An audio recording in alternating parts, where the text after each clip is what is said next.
بنجر دلوں کو آپ نے سیراب کر دیا۔ ایک چشمہ صفات ہے سیرت رسول کے۔ جناب صدر معزز اساتذہ کرام اور میرے ہم وقت ساتھیوں، السلام علیکم۔ آج مجھے جس موضوع پر لب کشائی کا موقع ملا ہے وہ سیرت النبی صدر علی وقار ایک مومن کے لیے، ایک مسلمان کے لیے اور ایک کلمہ گو کے لیے نبی کی ذات گرامی ہر لحاظ سے مرکز و محور ہے۔ وہی ایمانی انقاد کا منبع ہے۔ یہ زمین اور یہ آسمان، یہ طرفین، یہ مشرقین، یہ مغربین نبی کی ذات سے متاثر ہے۔ ان کی عقیدت ان کی ہر رنگ و بو کی ہے مہکتے ہوئے چمن اور کلیوں کی مہک میں اور ہواؤں کی لہروں میں نبی کے جلوے ہیں۔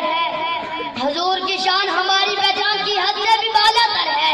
جو فلسفیوں سے نہ کھل سکا اور نقطواروں سے حل نہ ہو سکا، وہ راز ایک کملی والے نے بتایا۔ جناب صدر آج کا ترقی یافتہ دور ایٹم اور منطق کا دور ہے، لیکن جو 1400 سال پہلے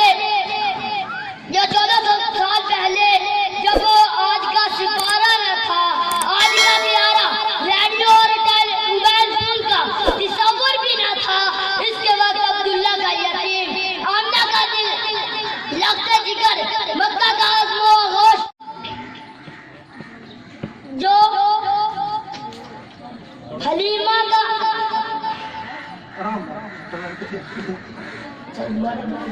مکہ کا عزم و گوش، حلیمہ کی زینت کہ جس کے گھر میں چولہا ہی نہیں جلتا تھا، لیکن اسے اپنے نلین مقدس سے عرش کو سرفراز فرمایا۔ جبریل کی پرواز تھم گئی، لیکن اسے تو عرش بھی قابل احترام سمجھتا ہے۔ سوئے ہوئے ذہن